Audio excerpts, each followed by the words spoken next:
બોલ બંટા બધી જગ્યાએ નામ એના અલગ અલગ હોય છે, પણ હું એને કોમન નામ લખોટો પાડ્યો છે. બધાને બે હોય, એક ભાઈને એક જ લખોટો, અને ડૉક્ટરને ના જેવડો હોય એવડો જ હતો. હા તો કે લાડુ થોડો છે, નાના બેન છે કે એક મોટો બને.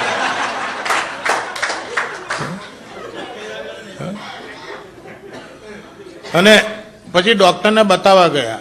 હવે ડૉક્ટરને જઈને કહેતા શરમા હતો તો ચાલું મારે કહેવું કેવી રીતે કે મારે એક લખોટો છે. એ ડૉક્ટર કે what is the problem with you, તમને શું તકલીફ છે?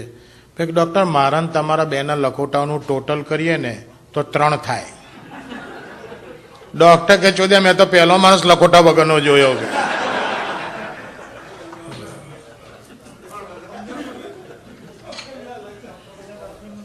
હા ડૉક્ટરને 3 હતા. અને અહીં બધા બેઠા છો, જો